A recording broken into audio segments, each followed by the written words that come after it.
só para contextualizar aqui, assim, de forma geral, quando a gente fala de revolução industrial, a gente está falando, de fato, de linha de produção. Como que um setor produtivo trabalha, né? A forma que ele trabalha. As revoluções industriais modificaram a forma de se produzir alguma coisa. É sempre nessa linha de raciocínio.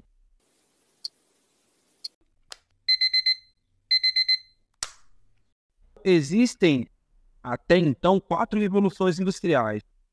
Bom, então, a primeira revolução industrial usava a manufatura para desenvolver produtos. Então, a ideia era o quê? Produzir em larga escala, porém não existia tecnologia nessa época. Era usado basicamente só ferramentas e o conhecimento de quem estava manuseando essas ferramentas. Todos os processos de produção se baseavam em trabalho artesanal e por meio de força de tração animal.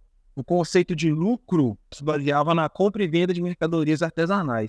As trocas de mercadoria aqui já estavam caindo por terra, né, como era feito antigamente. Eu te dou um pacote de feijão, você me dá um pacote de farinha. Antigamente existia muito essa troca, a estrutura do comércio era por troca. Então a gente já pode pensar aqui que existia já grana envolvida, tá? O capitalismo aqui já estava praticamente estabelecido. Aqui, a troca aqui já era por grana, tá? Então, essa primeira revolução industrial, ela é interessante e se a gente pensar hoje em dia, o negócio meio que inverteu, né? Quando não se tinha tecnologia, pensa nisso aqui, quando não se tinha tecnologia suficiente para desenvolver uma produção em larga escala, o que era feito com tecnologia era muito caro. Hoje em dia, com a larga produção aí, né, produção de várias coisas, de vários tipos e vários modelos, o que é feito à mão costuma ser agora mais caro, né? Então, se você pega, por exemplo, um relógio que foi feito à mão ali, artesanal, por um especialista, esse relógio com certeza vai ser muito mais caro do que o relógio que foi feito na linha de produção. Justamente porque quando você faz muita coisa e joga no mercado, o valor dessa mercadoria cai. Dando exemplo de relógio aqui, mas existem vários outros exemplos, né? Da mesma forma, esse mesmo contexto, a gente observa também o setor de alimentos. Hoje em dia, se você compra um produto orgânico que não vem da indústria, ele é mais caro do que o que vem da indústria. Justamente porque hoje se produz aí milhões por dia e o preço de mercado cai. Então, quando vocês tiverem a oportunidade de lembrarem disso aí, estiver passando por uma feirinha dessas que tem, compara o preço, um exemplo aí, compara o preço de 1 quilo de feijão desses que vem direto da roça, né, do produtor rural e tal, desses que vendem em supermercado. Você vai reparar que o preço dos pequenos produtores hoje está maior do que o preço do que é vendido em supermercado. Então é uma questão interessante ver como que o mercado, né, após as revoluções industriais, ele mesmo faz o balanço, né? Você tem muito disponível, o preço cai. Isso é fato. Bom, segunda revolução industrial, talvez seja a revolução industrial que mais entra no contexto como eletricidade, porque foi nessa revolução industrial aí, a partir de 1860, que a eletricidade no geral, né, começou a ficar disponível para grandes indústrias e para os consumidores em geral. Então existe um filme interessante pra caramba que chama A Guerra das Correntes, que falava sobre, né, Nikola Tesla e Thomas Edison, e os estudos que foram feitos, né, com relação ao uso da energia em corrente contínua e em corrente alternada.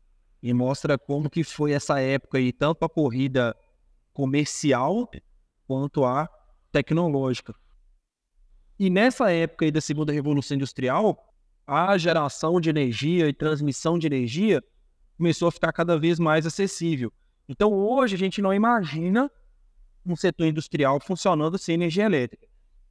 Se não utiliza um motor elétrico, pelo menos ali tem algum componente elétrico necessário para aquele sistema funcionar, mesmo que ele seja um sistema eletromecânico. Então, hoje não existe indústria sem energia elétrica. E isso ficou consolidado e visível na época da segunda revolução industrial.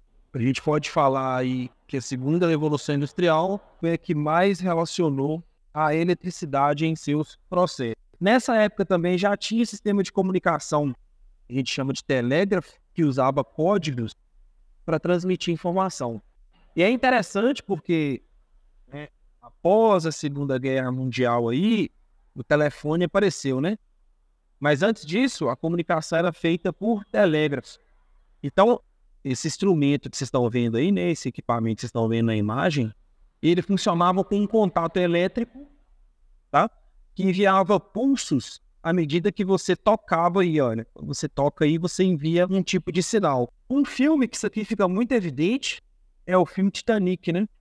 Se você observa lá no filme Titanic, a hora que eles vão enviar o SOS lá, falando que o navio tá afundando, existe um cara manipulando um equipamento desse aí, ó. Aí o cara coloca um fone e envia comunicação via rádio dos códigos aqui por meio desse telégrafo.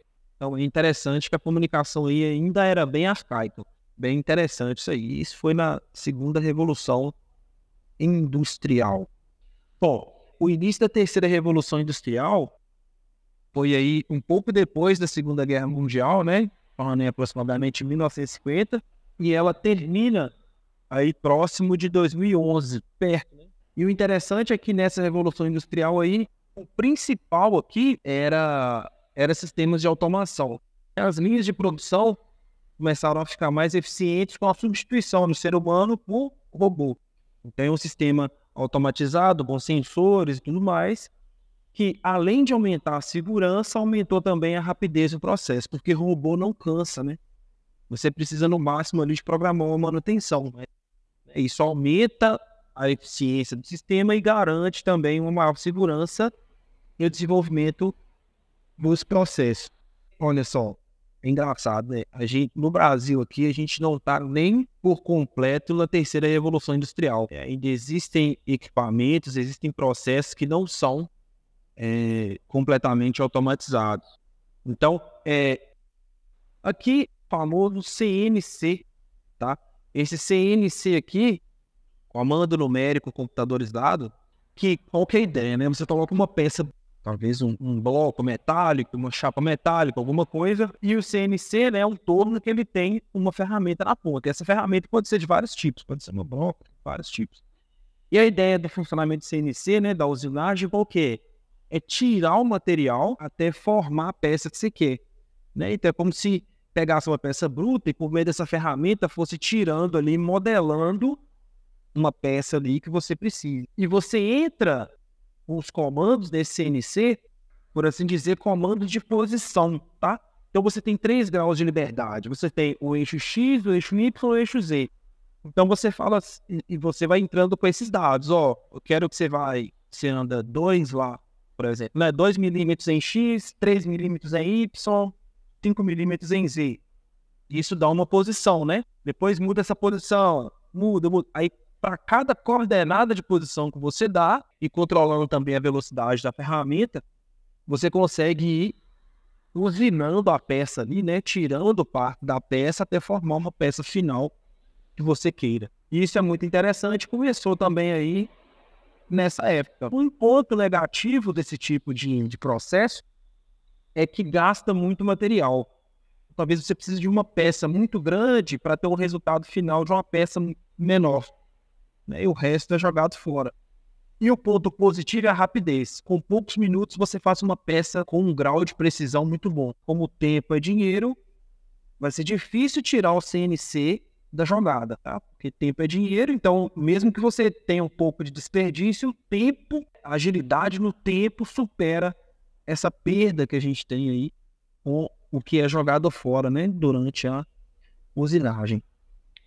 Então, se a gente pega países um pouco mais avançados, né, em tecnologia, a gente vê o sistema industrial quase que 100% automatizado.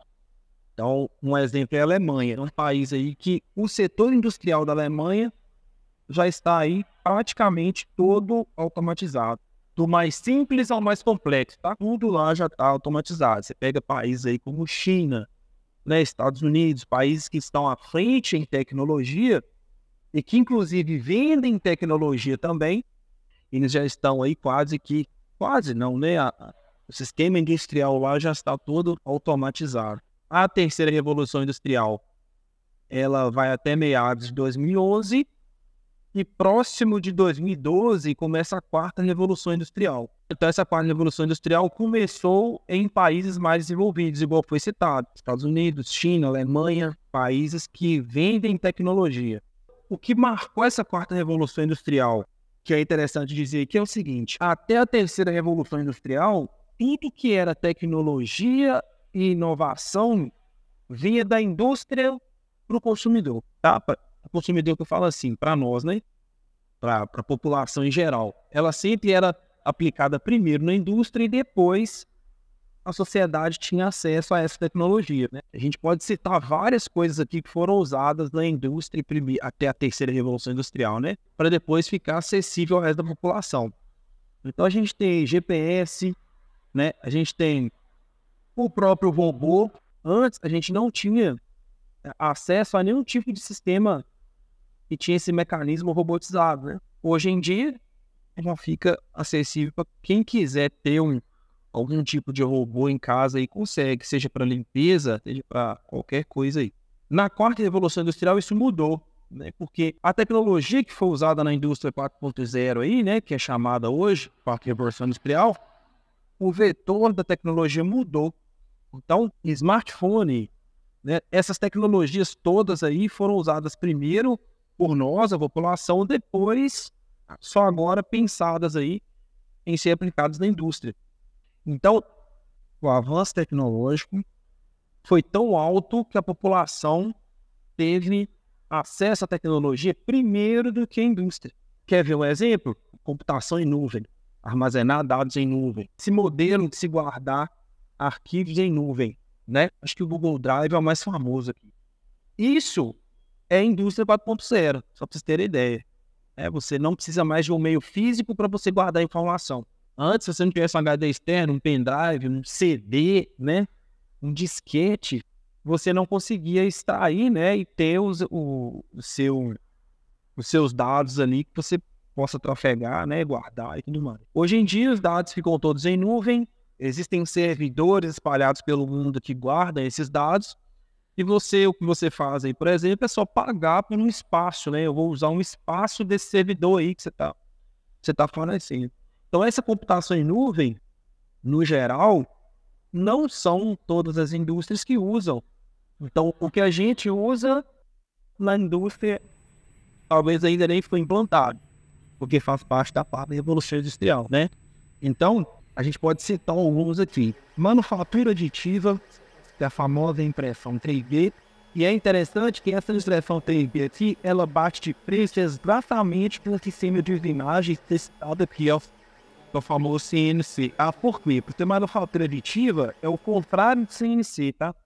Então, em um processo, você tem usinagem, você está usinando a peça lá, né, tirando o material para formar, né, uma peça, e na manufatura aditiva, você coloca material. Tá? Então você derrete lá o material, né, o incremento de alguma outra forma, e você consegue colocar ali exatamente o material que você precisa e a quantidade que você precisa para fazer aquela peça. Isso diminui de forma significativa o desperdício, porque você só usa a quantidade de material que você precisa.